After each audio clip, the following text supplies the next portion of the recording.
स्वागत है सभी लोगों का अपनी पाठशाला में। मैं हूं आशीष पाटीदार। डिसीज़ वाला चैप्टर चल रहा था। सारी डिसीज़ जो है लगभग कंप्लीट होने वाली हैं, लेकिन ये वीडियो लेक्चर मैं अब डाल रहा हूं जो कि स्टार्टिंग वाला है। किसी कारण से डिलीट हो गया था, इसको इसलिए दोबारा से मैंने शूट किया और डाल रहा हूँ अभी मैं, है ना। तो भैया समझ लेते हैं, जिन लोगों ने नहीं देखा था वो लोग देख लेना, वो कुछ डाउट हो तो मुझे कॉमेंट करना। सबसे पहले तो इस चैप्टर का नाम ही एनिमल डिसीज़ है ना, पशुओं की बीमारी। अब बीमारी या डिसीज की डेफिनेशन ये है हिंदी में कि जब शरीर अपनी सामान्य क्रियाओं को सुचारू ढंग से ना चला पाए, वो कंडीशन है डिसीज, है ना। सामान्य क्रियाएं क्या है? शरीर का टेम्परेचर है ना, पल्स रेट है, हार्ट बीट है, ब्रीदिंग है, रेस्पिरेटरी सिस्टम हो गया, डाइजेशन हो गया, ये सारा जब नॉर्मल ना रहे वो कंडीशन है डिसीज, है ना। या इसको अपन कह सकते हैं when animal unable to maintain their normal physical activities like breathing, pulse rate, etcetera etcetera, तो उसी को अपन ने डिसीज कहा है। अब डिसीज अगर बीमारी यदि है तो उसका लक्षण प्रकट होगा, सिम्टम आएगा। अब सिम्टम होते हैं दो तरह के, एक होता है कॉमन सिम्टम और एक होता है स्पेसिफिक सिम्टम। मतलब एक होता है सामान्य लक्षण कॉमन और एक होता है विशिष्ट लक्षण स्पेसिफिक। क्या अंतर दोनों में? बोले आपको सिंपल सी बात है, फीवर है, टीबी है, मलेरिया हो गया है, बहुत ज़्यादा कफ कोल्ड हो रहा है, जुकाम हो रही है बहुत तेज, है ना। तो या कोरोना हो गया है, मान लो अभी रिसेंट में चल रहा है, चलो उसी के इसको अभी एग्जांपल में रख लेते हैं। इन सब में एक चीज़ कॉमन ये होगी कि बहुत ज़्यादा कफ कोल्ड, सर्दी खांसी जुकाम बहुत तेज हो गया तो भी आपका टेम्परेचर बढ़ जाएगा।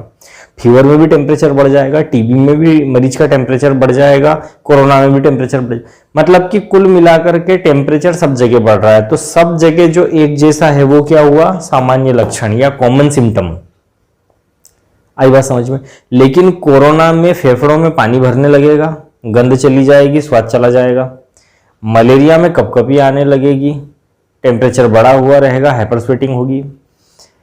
कफ कोल्ड में नाक बहने लगेगी, जुकाम हो जाएगा। मतलब कि डेंगू हो गया है तो हो सकता है प्लेटलेट गिर जाएंगे। मतलब कि हर एक बीमारी में एक ऐसा लक्षण है जो उसे दूसरी बीमारियों से अलग कर रहा है। ये क्या हुआ? उसका विशिष्ट लक्षण, स्पेसिफिक सिम्टम।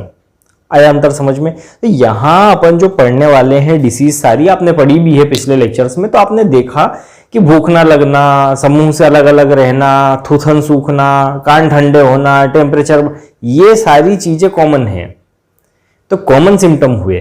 तो कॉमन सिम्टम को अपन एक बार थोड़ा सा डिटेल में समझ लेते हैं कि ताप बढ़ जाता है, बॉडी का टेम्परेचर इंक्रीज हो जाता है, पल्स रेट बढ़ जाती है, ब्रीदिंग जो है श्वसन की दर है वो फास्ट हो जाती है ना। तो सारी चीजें फास्ट हो जाती है। पाचन की दर घट जाती है, शरीर भोजन पचा नहीं पाता है, इसीलिए अपाचित भोजन मल के रूप में बाहर निकलने लगता है, डायरिया बनने लगता है, आंव आने लगते हैं, म्यूकस आने लगता है, डिसेंट्री आने लगती है, या मल के साथ में, डंग के साथ में, गोबर के साथ में ब्लड आने लगता है।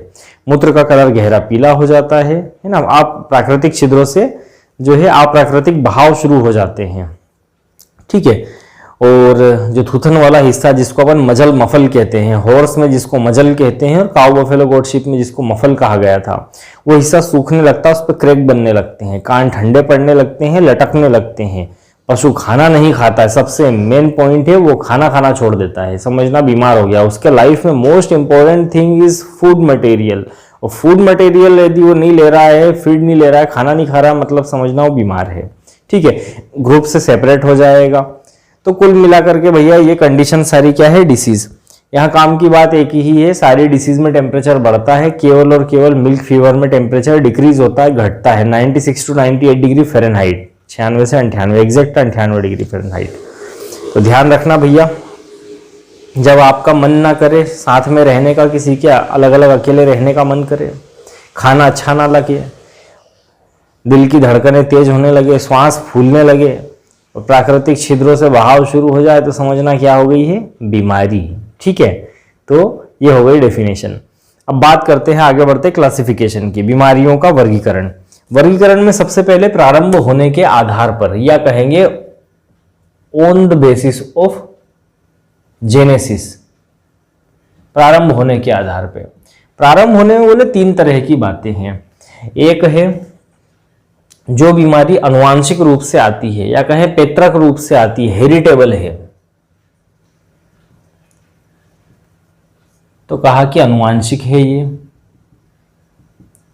माता पिता से आती है बच्चों में। अब माता और पिता इन दोनों से आ रही है और ये दोनों आधे आधे गुणसूत्र दे रहे हैं बच्चों को, क्रोमोसोम्स दे रहे हैं, उन्हीं क्रोमोसोम्स पे जीन्स बैठे हैं। तो यहाँ पे वाहक का काम, वेक्टर का काम, जो ले जाने का काम करे बीमारी को, वो वेक्टर है ना। तो वेक्टर का काम कौन कर रहा है? गुणसूत्र। और ये ना मिले तो जीन, मतलब क्रोमोसोम्स या जीन्स इंग्लिश वालों। तो ये चीज ध्यान रखना है ना, किन बीमारियों को फैलने के लिए जिम्मेवार होते हैं क्रोमोसोम्स? अनुवांशिक या हेरिटेबल डिसीज को, पैतृक रोगों को, जो माता पिता से बच्चों में जाए। हम जानते हैं कि बच्चे के अंदर अपन बोलते हैं गाल तो मम्मा पे गए हैं, नाक पप्पा पे गई है, मतलब दोनों ने ही कैरेक्टर दिए आधे आधे, है ना। मेल जो है अपने कैरेक्टर्स को पहुंचाता है स्पर्म सेल्स के थ्रू, और फीमेल्स अपने कैरेक्टर्स को एग सेल्स के थ्रू पहुंचाती है। इन दोनों के माध्यम से आधे आधे गुणसूत्र बच्चे में पहुंचते हैं, जो कि कंप्लीट होते हैं। तो कहा है कि वो गुणसूत्र ही ले जाने का काम करते बीमारी को, इसलिए इनको कहा है अनुवांशिक रोग, पैतृक रोग या हेरिटेबल डिसीज, है ना। अब यहाँ पे एग्जाम्पल क्या है इसका? तो इसका एग्जाम्पल, बेस्ट एग्जाम्पल है इसका फिनाइल कीटोन यूरिया मिर्गी, या इसी को कहते हैं एपिलेप्सी, और साथ में हीमोफीलिया। हीमोफीलिया मतलब कि ब्लड का क्लोटिंग बंद हो जाता है, रक्त का थक्का जमना बंद हो जाता है, तो हीमोफीलिया हो गया। एपिलेप्सी मिर्गी तंत्रिका तंत्र से संबंधित है, नर्वस सिस्टम से संबंधित है, ठीक है, जिसमें शरीर पर दिमाग का कंट्रोल नहीं रह पाता है ना। तो अलग अलग भ्रांतियां हैं, इसके बारे में कोई विशेष खोज अभी तक नहीं की जा सकती है, ना कोई सक्सेसफुल इसका ट्रीटमेंट अवेलेबल है। तो मिर्गी रोग भी बोला जाता है यदि माता पिता को तो संतान में देखी जाती है, हेरिटेबल है।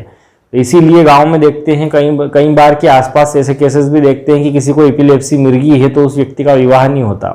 समाज के लोग कहते हैं आप रहने दो भैया, नहीं तो और आपके जैसे फैलाओगे, बढ़ाओगे आप, है ना। क्योंकि ये बीमारी किसी को छूने से या साथ खाने से नहीं होती। ये बीमारी होती है कब? जब गुणसूत्र जाए, और गुणसूत्र तो एक ही तरीके से जा सकते हैं जब संतान पैदा करने की प्लानिंग की जाए। तो बिना प्लानिंग से ये बीमारी आ नहीं सकती, है ना। तो मिर्गी रोग। और फिनाइल कीटोन यूरिया मतलब कि बॉडी के अंदर जो है एनर्जी नहीं जनरेट हो पाती है, या कहें कि खाना खाते हैं लेकिन ऊर्जा नहीं मिल पाती है ना, या कहें कि ग्लूकोज का दहन नहीं हो पाता प्रॉपर तरीके से, तो डलनेस आने लगती है, कमजोरी आने लगती है, शर्करा का पाचन नहीं हो पाता है, फिनाइल कीटोन यूरिया। ये आप तीनों चीज केवल नाम, एग्जाम्पल याद रखना, वेक्टर याद रखना, और याद रखना कि इस बीमारी का निर्धारण बच्चे के जन्म के समय होता है, जन्म के बाद होता है, या जन्म के पहले ही हो चुका है। तो heritable disease are decided before, है ना, बिफोर बर्थ, पहले ही हो चुका है, जन्म के पहले ही हो चुका है। मान लो कि एक व्यक्ति उसको मिर्गी है तो पहले ही डिसाइड है कि उसके बच्चे में भी बीमारी आएगी, जबकि भले उसका विवाह भी ना हुआ हो अभी। तो इसीलिए कहा है कि बिफोर बर्थ। दूसरे नंबर की है जन्मजात रोग, या इसी को कहा गया है कॉन्जेनाइटल डिसीज।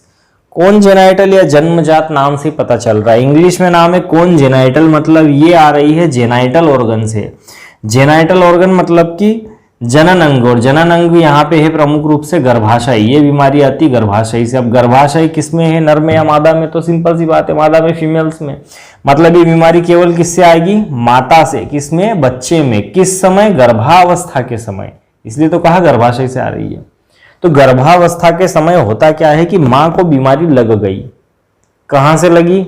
बाहरी वातावरण से लगी। और माँ जब बीमार हुई तो डेफिनेटली वो बीमारी किसको होनी है? बच्चे को। तो प्लेसेंटा के थ्रू या फिर जनन अंग गर्भाशय के थ्रू ये बीमारी पहुंच गई बच्चे तक, बच्चा भी बीमार हो गया। अब बच्चा जब पैदा हुआ तो साथ में बीमारी लेकर के आया, तो बच्चे में इस बीमारी को क्या कहेंगे? जन्मजात रोग। लेकिन माँ में जन्मजात नहीं, माँ को तो कहाँ से आई ये बीमारी? बाहरी वातावरण से। इसलिए माँ में इस बीमारी को क्या कहेंगे? अर्जित रोग। नाम का अंतर है, ध्यान रखना, है ना। एक हेल्दी लेडी है, प्रेगनेंसी के टाइम में उसको खुद को बीमारी हुई है तो वो क्या है? अर्जित रोग, एक्वायर्ड डिसीज। लेकिन अब जो उसका बच्चा है वो जन्म के साथ बीमारी लेके आया है, तो बच्चे में क्या है? जन्मजात रोग। आई बात समझ में? Congenital disease. और इसका बेस्ट एग्जांपल है कॉन्जेनाइटल ट्यूबरकुलोसिस, टीबी। तो कॉन्जेनाइटल टीबी में यही होता है ना। तो बच्चे को ट्यूबरकुलोसिस का बैक्टीरिया अब जो मदर को आया है तो वो तो बाहरी वातावरण से आया, लेकिन बच्चे को तो माँ के शरीर से आया ना, तो बच्चे में क्या कहेंगे, कॉन्जेनाइटल टीबी कहेंगे उसको। एग्जाम्पल याद रखना, एग्जाम में पूछा गया है, ठीक है। टीबी को ही कहते हैं क्षय रोग या तपेदिक, सुना होगा आपने ना। फेफड़े में संक्रमण हो जाता है, खांसी चलने लगती है, इसी को यक्ष्मा भी कहते हैं। तपेदिक, क्षय रोग, क्षय इसलिए क्योंकि अंग जो है उसका नेक्रोसिस होने लगता है, क्षय होने लगता है। फेफड़े में यदि हो जाए टीबी तो झड़ने लगते हैं फेफड़े, नेक्रोसिस होने लगता है, ऊतक क्षय होने लगता है, ठीक है। और एडवर्टाइज सुना होगा पुराने टाइम में आपने, अमिताभ बोलो 3 हफ्ते से ज्यादा खांसी हो तो बलगम की जांच कराए, आपको टीबी हो सकती है ना। तो वही ये वही वाला है, टीबी हो तो डॉट्स अपना है, ऐसा सुना होगा आपने। तो वो टीबी उसी की बात चल रही है, तपेदिक क्षय रोग या यक्ष्मा। कॉन्जेनाइटल ट्यूबरकुलोसिस इसका जो है बैक्टीरिया है, ठीक है, वो आपको ध्यान रखना है। सॉरी, माइक्रोबैक्टीरियम ट्यूबरकुलोसिस का बैक्टीरिया है। कॉन्जेनाइटल ट्यूबरकुलोसिस मतलब जन्मजात टीबी जो बच्चे को आ रही है ना। अब टीबी रोग से रिलेटेड एक बात और याद आ रही है, किस पशु का दूध है जो कि टीबी रोग में अच्छा माना जाता है, ठीक कर देता है, वो है बकरी का दूध, ठीक है। तो ये इतनी बातें भैया ध्यान रखना। आगे बढ़ते हैं, अगला है अर्जित रोग। अर्जित वही जो तीसरी बात अभी आपको मैंने बताई है कि भाई जो जन्म लिया तब स्वस्थ है, कोई बीमारी नहीं है, लेकिन अब मान लो मैं स्वस्थ हूँ, आप स्वस्थ हैं, भगवान करे हमेशा रहे, लेकिन ऐसा होना नहीं है आज के रूटीन को, लाइफ को देखते हुए। तो समय के साथ जो बीमारियां आएंगी वो सब क्या है, बाहरी वातावरण से आ रही है, वो सब अर्जित रोग होंगे, है ना। तो इन तीनों बीमारियों में आप एक चीज देखो, एक बीमारी जिसका निर्धारण बच्चे के जन्म के पूर्व ही हो चुका है, बिफोर बर्थ, एक जिसको जन्म के समय जो डिसाइड हुई है, जो जन्म के समय निर्धारित हुई है, और एक जो जन्म के बाद निर्धारित होगी, है ना। तो ये तीनों को आपको ध्यान रखना है। तो ये हो गया on the basis of genesis या उत्पत्ति के आधार पे। अगला है कारण के आधार पे, है ना। अगला क्लासिफिकेशन है कारण के आधार पे। अब कारण के आधार में कुछ भी नहीं है, सिंपल सी बात है कि कौन सी बीमारी संक्रामक होती है, कौन सी असंक्रामक होती है, बस ये मुद्दे की बात है ना। अब हो क्या रहा है समझते हैं इसको। सबसे पहले इसमें विशिष्ट रोग या स्पेसिफिक डिसीज, और दूसरा है अविशिष्ट रोग या नॉन स्पेसिफिक डिसीज। स्पेसिफिक और नॉन स्पेसिफिक, है ना। अब विशिष्ट या स्पेशल, स्पेसिफिक या स्पेशल का क्या मतलब है, तो बोले स्पेशल मतलब जिसका एक निश्चित कारण हो, वो क्या है, स्पेसिफिक। मतलब निश्चित कारण यानी क्या, जैसे अभी कोरोना फैला है, बोले पता है वायरस से होता है, मलेरिया प्लाज्मोडियम से होता है ना। बोले कोई दूसरी बीमारी टीबी है तो बोले ट्यूबरकुलोसिस बैक्टीरिया से हो रही है, एंथ्रेक्स है तो बैसिलस एंथ्रासिस बैक्टीरिया से। बोले जिसका एक निश्चित कारण मालूम है वो स्पेसिफिक या स्पेशल डिसीज, जिसका कारण नहीं मालूम वो नॉन स्पेसिफिक, अविशिष्ट रोग। फॉर एग्जाम्पल, बोले पेट दर्द हो रहा है, मान लो क्लास में कोई आया लड़का, बोले सर पेट दर्द हो रहा है, आज जा नहीं पाया। ये हालांकि पेट दर्द, सर दर्द ऐसी बीमारी जिनका कोई प्रूफ नहीं है कि हो भी रहा है कि नहीं हो रहा है। मास्टर क्या पेट में घुस कर देखेगा कि ये हो रहा है कि नहीं हो रहा है, ये मानना पड़ता है। तो अब बोल दो पेट दर्द हो रहा है, अब मैं पूछूं पेट दर्द का कारण क्या है, सामने वाला कहे कि कल रात को भंडारे में खाना खाया था इसलिए हो रहा है, बिल्कुल हो सकता है। या वो कहे 2 दिन से खाना ही नसीब नहीं हुआ सर, तो भी पेट दर्द हो सकता है। या वो कहे कि शादी पार्टी में गया था, वहां खूब सारा ठूस लिया, तो भी हो सकता है। गैस, एसिडिटी, बदहजमी हो जाए तो भी, मतलब कारण एक से जहां ज्यादा है वहां कंडीशन क्या है, अविशिष्ट रोग। तो यहां अपन कह सकते हैं पेट के रोग अविशिष्ट रोग में आते हैं। आई कथा समझ में। त्वचा संबंधी रोग, दाद, खाज, खुजली, फोड़ा, फुंसी, ये सब आते हैं किसमें, अविशिष्ट रोग में। आई बात समझ में, ये ध्यान रखना। तो ये हो गए इसके एग्जाम्पल। साथ में और भी हो सकते हैं प्रसव से संबंधित रोग, प्रसव से संबंधित या parturition related disease like milk fever, दुग्ध ज्वर, मिल्क फीवर भी हो सकता है। या हो सकता है और भी जेर ना डालना, या हो सकता है गर्भाशय का खसकना। दुग्ध ज्वर का कारण क्या है? कैल्शियम की कमी। लेकिन फास्फोरस विटामिन डी की डेफिशिएंसी हो जाए तो भी दुग्ध ज्वर हो जाता है।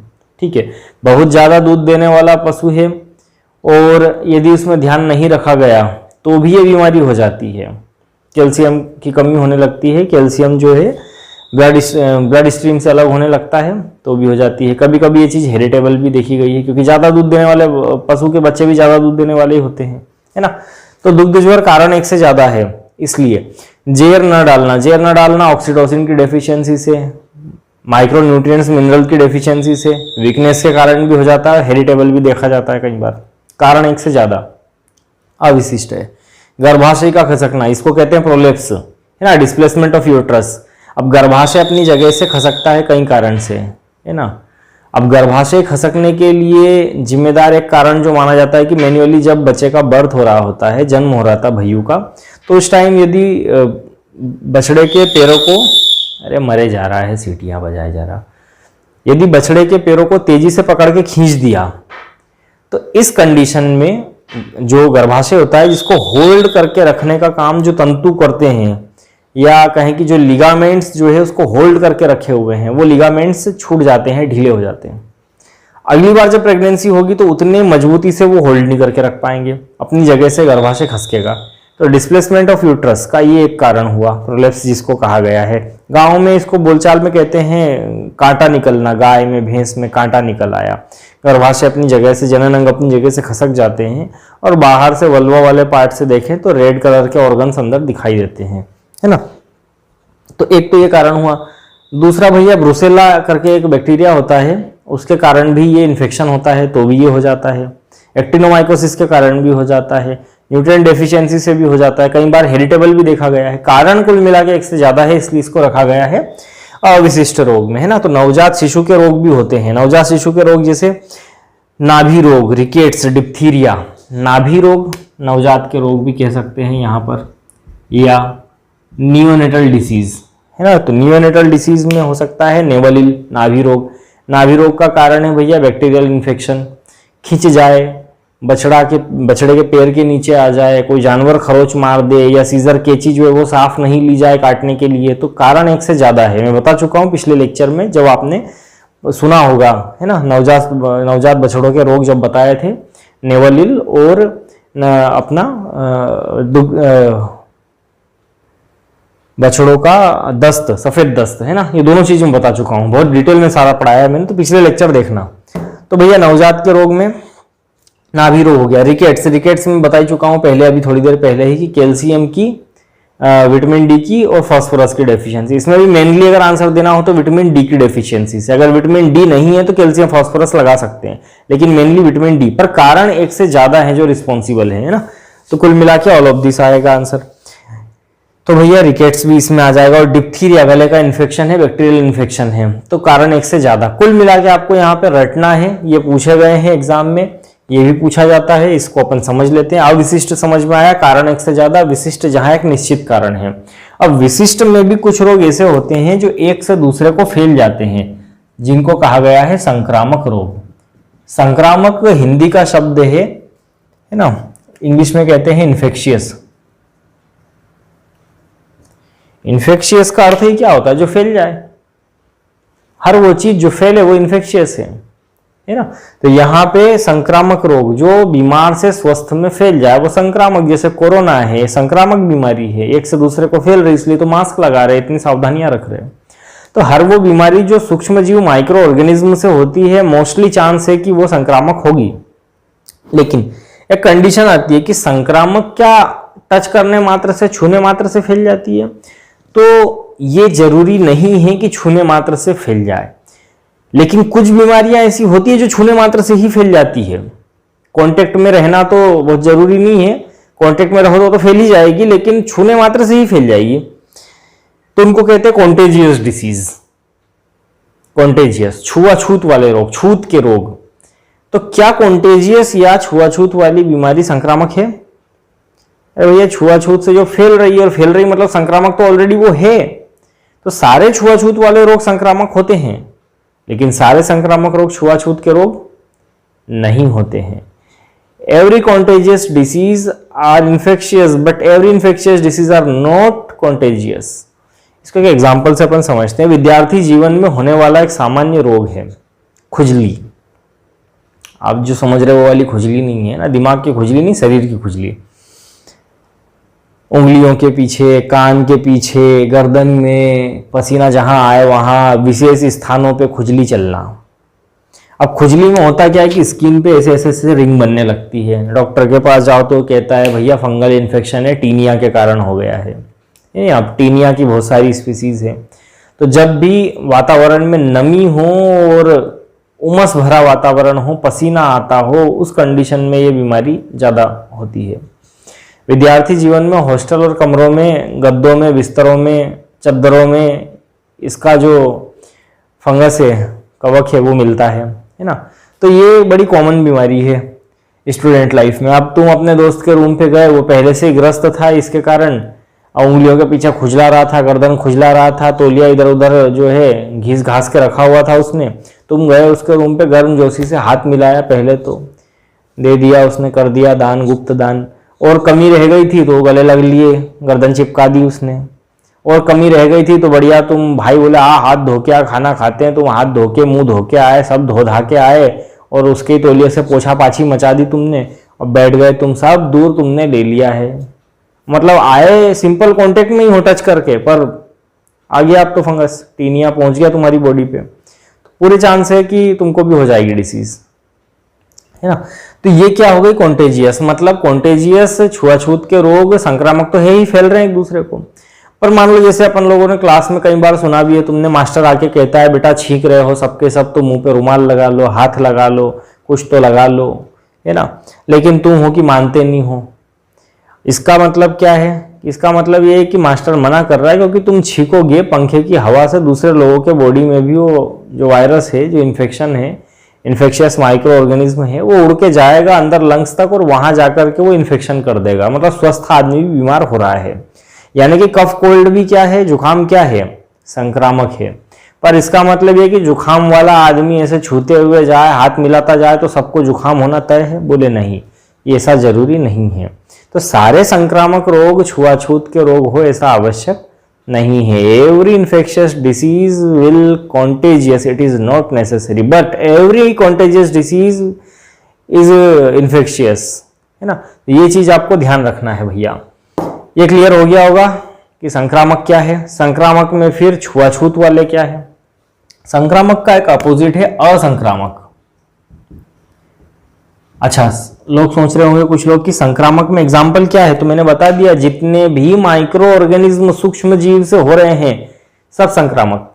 तुम इस पूरे डिसीज वाले चैप्टर में जितने भी पढ़े हो उपापचय क्रिया से संबंधित रोगों को छोड़ के, बाकी सारे क्या है, संक्रामक रोग ही हैं जो भी आपने पढ़े हैं, है ना। एंथ्रेक्स, गलघोटू, लंगड़ी, थनेला, रिंडरपेस्ट, पोकापोकनी, फुट एंड माउथ डिसीज, ये सब संक्रामक रोग हैं। ठीक है, तो ये आपको ध्यान रखना है। असंक्रामक नाम से पता चल रहा है जो ना फैले। कैसे ना फैले? बोले कैसे भी ना फैले। छूने से ना नहीं फैलते, खाना खाने से साथ में नहीं फैलेंगे, साथ घूमने से नहीं फैलेंगे। अरे बोले तुम कुछ भी कर लो नहीं फैलेंगे। बोले कब फैलेंगे? जब फैलाना चाहोगे तब फैलेंगे। किसके माध्यम से जाते हैं एक से दूसरे में? बोले गुणसूत्र के माध्यम से जाते हैं। मतलब साथ खाना खा लेने से कोई गुणसूत्र ट्रांसफर नहीं हो जाते। तुम किसी को डेट पे लेके गए तो गुणसूत्र नहीं घुस जाएंगे उसके अंदर। गुणसूत्र तो तभी जाएंगे जब तुम दोनों मिलकर पहुंचाना चाहोगे, है ना। तो इसीलिए यहां बोला है कि असंक्रामक रोगों का एग्जाम्पल क्या आएगा, जो थोड़ी देर पहले अपन ने पढ़ा था, हेरिटेबल डिसीज, अनुवांशिक रोग। आई कथा समझ में? मतलब कि मिर्गी रोग, इपिलेप्सी, फिनाइलकीटोन्यूरिया, हीमोफीलिया, तो ये वो बीमारी है जब दो लोग मिलकर के फैलाना चाहेंगे या दोनों में से किसी एक में वो बीमारी है तब ये जाएगी, है ना। बाकी साथ खाना खाने से, किसी को छूने से बीमारी नहीं फैलती। मिर्गी का कोई पेशेंट है, वो गली में से गुजरते हुए जा रहा है, छींकते हुए जा रहा है, तो क्या सबको मिर्गी हो जाएगी? छींकने से थोड़ी गुणसूत्र चले जाएंगे, है ना। तो भैया असंक्रामक का हो गया एग्जाम्पल, अनुवांशिक या हेरिटेबल डिसीज सारी की सारी, ये चीज ध्यान रखना। अगला है भैया on the basis of intensity, प्रकोप या तीव्रता के आधार पे। प्रकोप या तीव्रता में डिसीज जो है वो 3 स्टेज में अलग अलग बांट दिए अपन ने। पहला है वेरी एग्रेसिव, दूसरा है एग्रेसिव, और तीसरा है लेस एग्रेसिव, या कह सकते हैं कि अति उग्र, उग्र और सामान्य। जब कोई बीमारी का रोगाणु बहुत ज्यादा संख्या में आए अचानक से और उसके लिए वातावरण में फेवरेबल कंडीशन हो और अपने शरीर में लड़ने की क्षमता कम हो, उस कंडीशन में बीमारी तेजी से फैलेगी। ये हो गया वेरी एग्रेसिव, और इसका बेस्ट एग्जांपल है anthrax. Very aggressive, very aggressive disease में संभलने का मौका नहीं मिलता, यानी कि उपचार या ट्रीटमेंट का टाइम नहीं मिलता।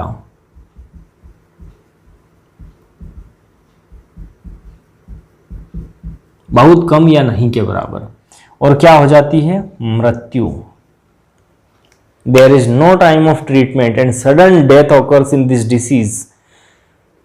लेकिन उग्र रोग में क्या होता है? बोले रोग आएगा, कुछ समय लक्षण दिखेंगे, मतलब कि कुछ समय मिलेगा किसका? उपचार का। There is some time of treatment and some symptoms will appear in this disease, and example all disease except very aggressive and less aggressive, क्योंकि यहाँ केवल एक एक एग्जाम्पल ही याद रखना है आपको, वेरी एग्रेसिव और सामान्य में, अति उग्र और सामान्य में, तो उसके अलावा जितनी भी बच गई वो सब एग्रेसिव में आएगी, तो अलग से याद ही नहीं करना। लेस एग्रेसिव में बोले, लेस एग्रेसिव में रोग जो है आएगा तो तीव्रता से, लेकिन लंबा उपचार का समय, लॉन्ग टाइम ऑफ ट्रीटमेंट। क्यों? तो बोले लंबे समय तक लक्षण दिखाई दे रहे हैं। तो तीन बातें हो। अच्छा, यहां एग्जाम्पल और समझ लो। एग्जाम्पल है इसका पोका पोकनी, आपका फेवरेट, या रिंडर पेस्ट। रिंडर पेस्ट सबसे खतरनाक विषाणुजन्य, most harmful dangerous viral disease of animals, और जीवाणुजन्य सबसे खतरनाक, most harmful dangerous disease of bacteria, anthrax. तो ये दो बात याद रखना, और इनके अलावा वो जितनी भी सारी बच गई वो एग्रेसिव। तीन बातें हैं। किसमें बिल्कुल भी उपचार का समय नहीं मिलता? वेरी एग्रेसिव, अति उग्र। किसमें उपचार का खूब टाइम मिलता है? सामान्य, लेस एग्रेसिव। किसमें कुछ समय मिलता है, बीच की स्थिति, एग्रेसिव। किसमें तुरंत सडन डेथ हो जाती बिना सिम्टम के? Very aggressive. किसमें कुछ समय तक सिम्टम दिखते हैं? एग्रेसिव। और किसमें लंबे टाइम तक सिम्टम दिखाई देते हैं? तो लेस एग्रेसिव या सामान्य। ठीक है, तो तीनों आपको बारी बारी से याद रखना है। अगला है भैया स्पेशल क्लासिफिकेशन या स्पेसिफिक क्लासिफिकेशन। स्पेशल या स्पेसिफिक क्लासिफिकेशन में आप लोगों को ध्यान रखना है, रटना है, ध्यान कुछ भी नहीं रखना है, सीधे सीधे रटना है। ये इतना समझ में शायद आ गया होगा, है ना? जितना सरल करके बताया है, इससे सरल और इजी नहीं हो सकता। ये भी समझ में नहीं आए तो मत करो पीएटी भैया, आराम करो। दुनिया की सबसे इजी एग्जाम है पीएटी, है ना? किसी भी स्टेट का पीएटी हो, राजस्थान जेट हो, सीजीपीएटी हो, यूपी केट हो, या एमपी पीएटी हो, बहुत इजी एग्जाम है। ठीक है, तो ये तो आपको इतना तो समझना, रटना ही पड़ेगा। थोड़ा सा समय लगेगा। मैथ बायो वाले बच्चों, खासकर मैथमेटिक्स वालों को ये चीज़ें थोड़ी सी बोर करती है कि कहाँ रटने वाली चीज़ों में आ गए, नई नई टर्मिनोलॉजी मिलती है, लेकिन धीरे धीरे हैबिचुअल हो जाओगे, है ना? आगे भैया लिखा हुआ है बीमारियों का विशिष्ट, स्पेशल या स्पेसिफिक। अब स्पेशल क्लासिफिकेशन में वही बात है, बैक्टीरियल डिसीज, वायरल डिसीज या विषाणुजन्य रोग, ये हो गया जीवाणुजन्य रोग, फिर हो गया प्रोटोजोआ वाले, प्रोटोजोअल डिसीज, है ना? तो ये आपको रटने हैं सीधे सीधे। जैसे जीवाणुजन्य में कौन कौन आ जाएंगे, तो जो भी आपने अभी तक सुन रखे हैं जीवाणु वाले, नहीं सुने हैं, नहीं पढ़े हैं तो अब पढ़ लेना, दिए हुए वीडियो में बना चुका हूँ। एंथ्रेक्स, गलघोटू जिसको अपन ने एचएस हीमोरेजिक सेप्टिसेमिया भी कहा गया था, एंथ्रेक्स, गलघोटू, लंगड़ी, थनेला, है ना? इसके अलावा भी बहुत सारे हैं, टीबी, निमोनिया, तो ये सारे के सारे बैक्टीरियल हो गए। वायरल में क्या हो जाएंगे, तो भेड़ का नीली जीव रोग,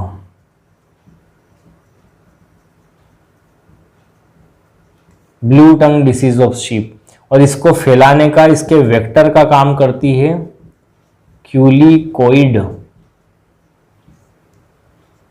मिजेस, मक्खी। तो culicoid midges fly is the vector of blue tongue disease of sheep, है ना। तो ये आपको ध्यान रखना है भैया। बुखार, लंगड़ापन और डेथ, है ना, lameness, fever and death are 3 major symptom of culicoid midges fly द्वारा फैलने वाली बीमारी भेड़ के नीलिजीव रोग का। इतना ज्यादा डीप में याद करने की जरूरत नहीं है, सीधे सीधे रट लो किसके कारण हो रहा है, वेक्टर कौन है, बस काफी है। बाकी तो अपन पढ़ ही चुके हैं। एफएमडी आएगा, फुट एंड माउथ डिसीज, खुरपका, मुंहपका, साथ में तुम्हारा फेवरेट पोका पोकनी, रिंडर पेस्ट यानी कि, है ना। तो ये चीजें हैं यहाँ वायरल में। साथ में माता रोग, उसी को चेचक कहते हैं, तो ये सारे वायरल हो जाएंगे। परजीवी या पैरासाइटल डिसीज या प्रोटोजोअल डिसीज, है ना। तो इनमें परजीवी वाले रोगों में कोक्सीडियोसिस, परजीवी ज्यादा कहना अच्छा है ना। हालांकि यहाँ मेनली प्रोटोजोआ ही है, लेकिन फैलाने का काम जो है कोई ना कोई परजीवी करता है। तो कोक्सीडियोसिस और चिचड़ी ज्वर, टिक फीवर, पायरोप्लाज्मोलिसिस, है ना, रेड वाटर डिसीज पढ़ चुके हो, नहीं पढ़े हो तो इसको पढ़ना भैया, डलने वाला है वीडियो, मिल जाएगा आपको, है ना, प्लेलिस्ट में जाके देखना। तो ये सारे हो गए भैया परजीवी जनित, कोक्सीडियोसिस और चिचड़ी ज्वर, है ना। कोक्सीडियोसिस या उसी को कह सकते हैं खूनी पेचिस, है ना, दस्त के साथ ब्लड या आने लगता है, डिसेंट्री होने लगती है। तो ये चीज आपको ध्यान रखना है। अब बात करते हैं रोगों की रोकथाम की, कि कैसे इनको रोका जाए। ये चीजें तो थी यहाँ पे सीधी सीधी रटने वाली। ये जो लास्ट वाला क्लासिफिकेशन बोला बैक्टीरियल वायरल, सबसे ज्यादा क्वेश्चन इसी से आते हैं। सिंपल सा पूछ लेता है कौन सा बैक्टीरियल कौन सा वायरल। कंट्रोल करने के पहले तो आपको कारण पता हो, है ना। अब रोग फैलने के कारण में होते हैं कारक, पहले तो फैक्टर्स। तो पहला होता है एक्टिव फैक्टर, है ना, या कहते हैं सक्रिय कारक, ठीक है, या इसी को कह सकते हैं उत्तेजक कारक। तो उत्तेजक या सक्रिय कारक वो जो खुद बीमारी पैदा करे, जैसे कोरोना का वायरस। तो ये वायरस क्या है, खुद सक्रिय कारक है, उत्तेजक कारक है, एक्टिव फैक्टर है। लेकिन ये कोरोना वायरस जो है ये पनपता कहाँ है, कहाँ ये अपनी संख्या बढ़ाता है, बोले बॉडी के अंदर। तो शरीर क्या हो गया, बीमार व्यक्ति का शरीर क्या हो गया, ये हो गया सेकेंडरी फैक्टर या पुनः प्रवर्तक कारक जिसको कह सकते हैं हिंदी में, है ना। तो खुद विषाणु, जीवाणु, कवक, प्रोटोजोआ, ये क्या हुए, ये हुए हैं उत्तेजक कारक, सक्रिय कारक, एक्टिव फैक्टर। ये एग्जाम में पूछा गया, बीएचयू, आईसीआर, पीएटी सब जगह रिपीट हुआ है यहाँ से क्वेश्चन। यही पूछता है सिंपल सा, which of the following is active factor, सक्रिय कारक इनमें से कौन सा है। पहला ऑप्शन मिलेगा जीवाणु, दूसरा गंदा पानी, तीसरा गंदा भोजन, चौथा उपरोक्त सभी। आपको आंसर देना है खुद। माइक्रो ऑर्गेनिज्म, रोगाणु ही क्या है, उत्तेजक कारक। उत्तेजक कारक जहां पर रहेगा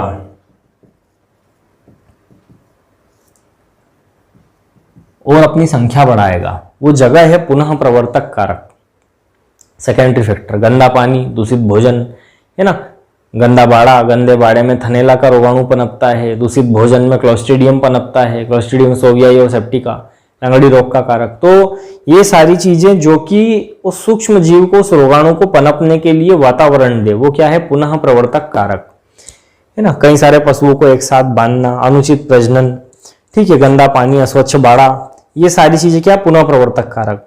अब पुनः प्रवर्तक कारक या सेकेंडरी फैक्टर में रोगाणु पनप चुका है, लेकिन वहां बैठे बैठे तो वो किसी को बीमार कर नहीं देगा।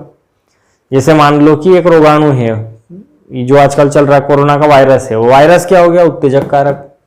शरीर, होस्ट बॉडी, या मान लो मेरे कोई कोरोना हो गया तो मेरा शरीर क्या हो गया, पुनः प्रवर्तक। इसमें वो पनप रहा है, इकट्ठा बन रहा है, फैला रहा है अपने आप को, और ज्यादा कॉलोनी बन रही है उसकी। मेरे शरीर में से निकल के अब किसी और के शरीर तक जाने के लिए वाहक चाहिए, फैलाने के लिए कारण चाहिए। इसीलिए तो कहा बार बार हाथ धो, ताकि आप जिस चीज को छुओ वो वेक्टर का काम ना करे। वो खाने की चीज हो सकती है, वो पहनने की चीज हो सकती है, वो मास्क भी हो सकता है, दूसरी चीज हो सकती है। तो हर वो चीज जो फैलाने का काम करे वो क्या है, वेक्टर, वाहक, माध्यम। तो वाहक, वेक्टर, माध्यम। जैसे थोड़ी देर पहले नीली जीव रोग का वाहक क्या था, blue tongue disease of sheep का वाहक क्या था, क्यूलिकोइड मीजेस मक्खी, वो मक्खी वाहक थी। उसके शरीर के अंदर वायरस लेके जा रही है वो सब जगह। आई कथा समझ में। तो यहाँ पे वाहक या वेक्टर या माध्यम जो रोग को फैलाने का काम करे, है ना। जैसे कोरोना बोल रहे हैं अपन कि हवा के माध्यम से फैल रहा है, कोई छींक रहा है और हवा से दूसरे के शरीर में जा रहा है, मतलब यहाँ वाहक क्या हो गया, हवा, एयर। तो हवा, पानी, भोजन, ग्वाला, मशीनरी, दूसरे पशु, पक्षी, कीट, पतंगे, ये सब वाहक का काम कर सकते हैं, जो फैला है वो वाहक। अब मान लो कि मैंने छींका और हवा के थ्रू चला गया किसी की बॉडी पे वायरस, वाहक क्या हो गई, एयर हो गई। या शुरुआत से समझें तो सबसे पहले उत्तेजक कारक बोले कोरोना का वायरस, जहां रह करके अपनी संख्या बढ़ाए वो पुनः प्रवर्तक कारक। पुनः प्रवर्तक कारक से किसी के शरीर, होस्ट बॉडी तक पहुंचाने में जो मदद करे हवा, वो हो गई वाहक। अब शरीर पे पहुंच तो चुका है लेकिन शरीर में इंटर नहीं हुआ है। मान लो वायरस कोरोना का मेरे हाथ पे आके बैठ जाए, किसी ने छींका, तो हाथ पे बैठे बैठे मुझे कोरोना नहीं हो जाएगा, वो बैठा रहे मेरे हाथ पे, मैं हाथ धो लूंगा, खत्म हो जाएगा। वो कैसे फैलेगा, बोले मेरे बॉडी में इंटर करना चाहिए, वो नाक से इंटर करता है ज्यादा। तो मतलब कि रेस्पिरेटरी ट्यूब, श्वसन नली क्या हो गई, रोग के प्रवेश होने का मार्ग, मोड ऑफ ट्रांसमिशन या मोड ऑफ इन्फेक्शन, रोग लगने का ढंग। तो अगली बात हो गई रोग लगने का ढंग या मोड ऑफ इन्फेक्शन, है ना। ये क्या क्या हो सकती है, तो सारे प्राकृतिक छिद्र, मुंह, नाक, कान, मलाशय, जनन अंग, है ना, त्वचा, नाभिनाल, ये हर चीज क्या है, ये है रोग के लगने का ढंग या फिर कह सकते हैं मोड ऑफ इन्फेक्शन या प्रवेश करने का मार्ग, है ना।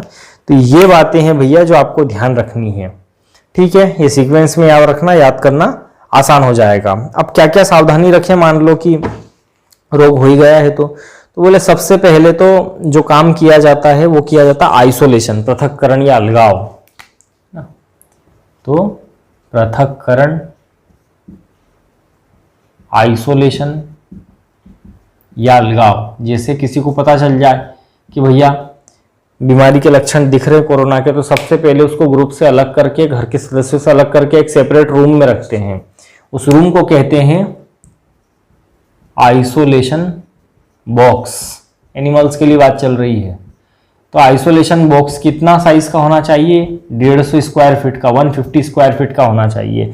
And 150 square feet is sufficient for 15 animals. इसका मतलब ये नहीं कि 15 को इस 150 स्क्वायर फीट के कमरे में घुसेड़ दो। इसका मतलब है कि आपके पास में एनिमल यार्ड में, पशुशाला में 15 पशु है, तो उन 15 पशु के नाम से एक आप आइसोलेशन बॉक्स बना लो, क्योंकि सारे एक साथ बीमार नहीं हो जाएंगे, एक आदि होता रहेगा, है ना। 30 एनिमल है तो 2 बॉक्स बना लो आइसोलेशन के, 60 है तो 4 बना लो। तो 150 square feet is sufficient for 15 animals. तो ये ध्यान रखना आइसोलेशन बॉक्स का साइज और कितने पशु पे बनता है, तो 15 पशु पे बनता है एक। आइसोलेशन कब करते हैं, जब रोग होने का लक्षण दिखे या रोग लगने का डर हो, तब आइसोलेशन करते हैं। कि आप कंफ्यूज होगे आइसोलेशन और क्वारंटीन के साथ में। तो क्वारंटीन या संगरोध हिंदी में कहते हैं, किया दोनों में एक ही जा रहा है, दूसरों से अलग, लेकिन कंडीशन अलग अलग है। जब समूह में कोई बीमार या फिर बीमारी के लक्षण दिखे तो उसका क्या करते हैं, आइसोलेशन। अब मान लो मैं स्वस्थ हूं तो जबरदस्ती आइसोलेशन थोड़ी कर देंगे मेरा, लेकिन यदि मुझे हल्का फुल्का फीवर आ रहा होगा, छींक आ रही होगी, फेफड़े में यदि लग रहा होगा कि यार श्वास में ठीक से नहीं ले पा रहा हूं, तो मेरे को क्या करेंगे, आइसोलेट करेंगे। तो आइसोलेशन जब बीमारी के लक्षण हो तब। क्वारंटाइन या संगरोध शब्द जब भी आप बाहर से कोई चीज खरीद के लाओ, बाहर से मतलब विदेश से या किसी अन्य राज्य से, या हो सकता है अन्य जिलों के मेले से। अब हिंदुस्तान इतना बड़ा देश है कि यहाँ तो दुनिया से अगर अपन तुलना करें तो छोटे छोटे 10-20 देश बन जाए अपने यहाँ, है ना। तो हमारे यहाँ लोग गाय भैंस खरीदने दूसरे राज्य चले जाते हैं, बोले गुजरात से गाय लेके आए, राजस्थान से भैंसी लेके आए, है ना, ट्रक में भर लाते हैं 10-12। तो अपने यहाँ तो शौकीन लोग हैं भैया। यहाँ तो आदमी जो है एक राज्य से दूसरे राज्य में चला गया, मतलब विदेशों से तुलना करें तो एक देश से दूसरे देश से भैंस खरीद के लाए। आई बात समझ में। तो अपना किसान तो दूसरे देश से भैंस खरीद के ला रहा है एक तरह से। तो बोले जब भी आप दूसरे राज्य से या अन्य कहीं मेले में से कहीं से भी, याद रखना, खरीद के लाए मतलब क्या करोगे, क्वारंटाइन या संगरोध। क्यों कर रहे हो, तो बोले भैया आप जहां से खरीद के लाए वहां कोई बीमारी फैली हुई है, वो जानवर वहां से रोगाणु लेके आपके यहाँ आ गया, आपके यहाँ जो बेचारे स्वस्थ थे उनको भी निपटा दिया, खुद भी निपट लिया। तो इससे अच्छा है आप थोड़े दिन उसको अलग सेपरेट रख लो, उसमें कोई लक्षण अगर नहीं दिखे तो फिर साथ में रखना। बोले कितने दिन, तो क्वारंटाइन संगरोध होता है 40 से 45 दिन का, ये याद रखना, ये पूछा गया है, ठीक है, वास्तव में ये क्वारंटाइन जो शब्द है ये आया विदेश के लिए, कि विदेश से जब आप कोई जानवर खरीद के लाते हैं तो डर होता है कि जहां से लाए वहां कोई बीमारी तो नहीं फैली, कभी बर्ड फ्लू, कभी इबोला, कभी स्वाइन फ्लू, कभी कुछ फैलते रहता है दुनिया में। बोले जहां से आप लोग कुत्ते खरीद के लाते हैं विदेश से, अब कुत्ता खरीद के लाया, वो खुद के शरीर में कोई वायरस लेके आया है और वायरस इंसान के लिए भी खतरनाक है और अपने देश में आके महामारी फैल गई है ना, हर तरफ राम नाम सत्य हो जाए। तो बोले भैया ध्यान रखो, एयरपोर्ट पे डॉक्टर्स की टीम होती है, वो चेक करती है ना, सी पोर्ट पे बंदरगाह पे टीम होती है, वो चेक करती है कि जो लेके आया है उसमें कोई रोग तो नहीं है, और इस रोग होने के डर के कारण उसको रखा जाता है निगरानी में, क्वारंटीन में, और वो टाइम होता है 40 से 45 दिन का। ये याद रखना, पूछा गया है। और या प्रश्न को पहचानने का तरीका, खरीदने की बात जब करें, खरीद के लाए तो क्या करेंगे, क्वारंटाइन। समूह में पशुओं में बीमारी का लक्षण दिखे तो क्या करेंगे, आइसोलेशन। बस ये 2 बातें ध्यान रखना, ठीक है। क्वारंटाइन का टाइम फिक्स होता है, आइसोलेशन का टाइम डिपेंड करता है उस बीमारी के उद्भवन काल पे, इंक्यूबेशन पीरियड पे। जैसे कोरोना का 15 दिन है तो 15 दिन तक आइसोलेट करते हैं, किसी बीमारी का 4 दिन है तो 4 दिन आइसोलेट करेंगे, किसी का 2 दिन है तो 2 दिन आइसोलेट करेंगे, है ना। तो ये बात आपको ध्यान रखना है। तो ये हो गया अंतर दोनों में। फिर रोग की सूचना देनी है, भाई रोकथाम करनी है ना, क्षेत्र को बचाना है, तो अपने यहाँ देखो रोज अपडेट आती है ना कोरोना की, क्यों आती, क्या पड़ी है गवर्नमेंट को अपडेट देने की, तो इससे पता लग सके लोगों को कि सावधानी क्या रखनी है, कहाँ जाना है, कहाँ नहीं जाना है। वैसे एनिमल्स के लिए भी कि पता चले रिंडरपेस्ट से अपना जानवर तो चला गया, पर अब लोगों को बता दो भैया टीवी न्यूज चैनल में कि भैया रिंडरपेस्ट फ्री है इंडिया, तो एंथ्रेक्स फ्री है इंडिया, तो यहाँ नहीं होता, लेकिन एक आध केस ऐसा आ गया है, तो अपने अपने जानवर का ख्याल रखना। हमारे जानवर से जो जिसका भी एनिमल मिलने जुलने आया था, कॉन्टेक्ट में आया पिछले 1 आध दिन में, तो देखना भैया उसमें भी कुछ लक्षण तो नहीं दिख रहे, है ना। फिर डेड बॉडी का क्या करना चाहिए, ये सबसे मोस्ट पॉइंट है, इंपॉर्टेंट पॉइंट है, यहाँ से क्वेश्चन आता है। अपने यहाँ गांव में क्या होता है, डेड बॉडी को ले जाके तालाब के किनारे पटक दिया, जंगल में पटक दिया, कुत्ते पार्टी कर रहे हैं, कुत्ते वापस से गांव में आ रहे हैं और गांव में बीमारी फैला दे। तो इसलिए जब भी कोई डेथ डिसीज से, बीमारी से हो, तो एनिमल को गड्ढा खोदो, 1.5 से 2 मीटर गहरा गड्ढा। काम की बात यह है जो एग्जाम में पूछी गई है, 1.5 से 2 मीटर गहरा गड्ढा, है ना, ये आया हुआ प्रश्न है। गड्ढा खोद के उसमें पशु को डालो, 30 सेंटीमीटर मोटी चूने की परत बिछाओ पहले, या कह सकते हैं कि 25 से 30 सेंटीमीटर। याद रखना ये भी एग्जाम में आया है, चूने की परत या लाइम लेयर। चूने में एंटी बैक्टीरियल प्रॉपर्टी होती है, सूक्ष्म जीव को मारने का गुण होता है, इसीलिए गांव में तुमने देखा होगा बच्चे खेल रहे होते हैं किसी चीज से, यदि उनकी उंगली या हाथ पैरों में कट लग जाए, ब्लड निकलने लगे, तो तंबाकू खाने वाले डिबिया में से चूना निकाल के लगा देते हैं वहां पे। भारतीय आदमी है, चूना लगाने को सदैव तत्पर रहता है, लेकिन उद्देश्य उसका वहां चूना लगाना नहीं होता, उद्देश्य होता है कि इन्फेक्शन को रोकना। हालांकि लगाने वाले को भी नहीं मालूम है कि चूना क्या काम करेगा, लेकिन चला आ रहा है ज्ञान पुराने टाइम से। लोग घरों में खड़ियों की पुताई करते हैं, चूने की पुताई करते हैं, उनको भी नहीं मालूम क्यों कर रहे हैं, है ना, लेकिन करते हैं क्योंकि उसमें गुण होता है, एंटी माइक्रोबियल प्रॉपर्टी होती है, सूक्ष्म जीवों को नष्ट करने का गुण होता है। तो वही काम यहाँ हो रहा है कि बॉडी जब डिकम्पोज होगी, नष्ट होगी, तो वो कॉन्टेक्ट में जब रोगाणु आएगा तो वो मर जाएगा। लाइम लेयर याद रखना 25 से 30 सेंटीमीटर की, ठीक है। काम की बात यह है। और एंथ्रेक्स की बॉडी को हमेशा जलाना है, डेड बॉडी हमेशा जलाना है। किस बीमारी में, एंथ्रेक्स में। कारण पूरी कथा सुना चुका हूं मैं, एंथ्रेक्स जब पढ़ाया था मैंने, अब दोबारा से रिपीट नहीं करूंगा, है ना। एंथ्रेक्स के शव को हमेशा जलाना चाहिए। बर्तन फर्श की सफाई, 3% कास्टिक सोडा। कास्टिक सोडा और कास्टिक पोटास अलग अलग है ना। कास्टिक पोटास KOH है, कास्टिक सोडा NaOH है, ठीक है। तो भैया ये याद रखना, 3% कास्टिक सोडा और 5% कार्बोक्सिलिक एसिड, ठीक है, कार्बोक्सिलिक एसिड। इससे बर्तन साफ करना है, क्योंकि बर्तन में भी तो लार गिरी होगी, सलाइवा गिरी होगी, तो वहां भी रोगाणु होगा, ठीक है। और चारागाह को बदलना, चारागाह मतलब पास्चर, ग्रासलैंड, जहां चरने जाता था, वहां मल मूत्र सलाइवा सब पड़ी होगी, रोगाणु वहां पे है। स्वस्थ पशु आएगा, उस घास को खाएगा, खुद भी बीमार हो जाएगा। तो बोले उस पशुशाला को बंद, चारागाह को बंद कर दो। चारागाह को बंद करके 6 महीने के लिए सील कर दो। ग्रीष्म ऋतु मई जून में गहरी जुताई, डीप प्लविंग करो। डीप प्लविंग करने के बाद में वहां चूने का भुरकाव करो, है ना, लाइम डस्टिंग कर दो। इतनी बातें हैं, याद रखना, ठीक है। तो ये चारागाह को बदलना। तो ये हो गई भैया कथा समाप्त। ये था पहला लेक्चर, जो कि डिलीट हो गया किसी कारण से, तो दोबारा से शूट किया है और अब डाल रहा हूं इसको, देख लेना जिनका रह गया था। काम की बातें हैं, क्वेश्चन सीधे सीधे उठ के आते हैं इस लेक्चर से, तो इसको सुनना भैया ध्यान से, रटने की कोशिश करना जो रटने वाली चीजें हैं, है ना। सर्वाधिक वैक्सीन बनाने वाली संस्था कहां पर है, तो IVRI है ना, इंडियन वेटनरी रिसर्च इंस्टीट्यूट, इज्जत नगर बरेली UP। IVRI UP याद रखना, ठीक है। ये बातें हैं भैया जो आपको ध्यान रखनी थी पहले लेक्चर से। बाकी इसके अलावा इसका अगला टॉपिक है वैक्सीनेशन, जो कि आपको मिल चुका है, नीचे वीडियो डले हुए हैं, जाके देखना। वैक्सीनेशन का, दूसरी डिसीज का सब मिल चुका है, ठीक है। और ये वीडियोस जब हो जाएंगे कंप्लीट आप लोगों का सीक्वेंस से, तो अपन आखिरी में लाइव क्लास रखेंगे इसका डाउट सेशन के लिए। तब तक आप अपना क्वेश्चन कलेक्शन, पुराने पेपर, आप क्वेश्चन कलेक्शन को क्या बोलते हो भैया, एसएस बोलते हो, क्वेश्चन कलेक्शन बोलते हो, क्वेश्चन बैंक बोलते हो, या प्रैक्टिस शीट बोलते हो, तो जो भी आपके पास है सब घोट डालो, पढ़ डालो। आखिरी में जब भी आपको डाउट लगे तो अपन एक डाउट सेशन रखेंगे, ठीक है। डाउट सेशन की डेट में जो है मैसेज में डाल दूंगा, यूट्यूब वाले मैसेज सेक्शन में, चेक करते रहना। जो भी व्हाट्सएप पे अपने ग्रुप बने हैं उसमें अपडेट दे दूंगा कि भैया अपन कल या परसों या 2 दिन बाद जब भी रहेगा एक लाइव क्लास लेंगे डिसीज के बारे में। जिसको जो डाउट हो आप लाइव पूछना, मैं आपके आंसर दूंगा, है ना, ताकि ये चैप्टर अच्छे से हो जाए। यहाँ से ये मान के चलिए आपके 4-5 क्वेश्चन आते हैं मिनिमम है, ये तो आना है ना। सारे स्टेट के एग्जाम में काम आता है। वेटनरी के जहाँ जहाँ पूछा जाता है, एनिमल हस्बेंड्री जिस एग्जाम में पूछा जाता है वहाँ ही आता है। तो भैया आज की क्लास में इतना ही काफ़ी है। ध्यान से सुनने के लिए सभी को थैंक यू। जो लोग व्हाट्सएप पे जुड़ना चाहते हैं, नंबर नीचे चल रहे होंगे, नहीं चल रहे डिस्क्रिप्शन बॉक्स में होंगे, वहाँ भी नहीं है तो मैं बोल देता हूँ 9691829192। फालतू फोन मत लगाना, फालतू का हाय हेलो बिल्कुल मत करना, मैं जवाब नहीं दूंगा, है ना।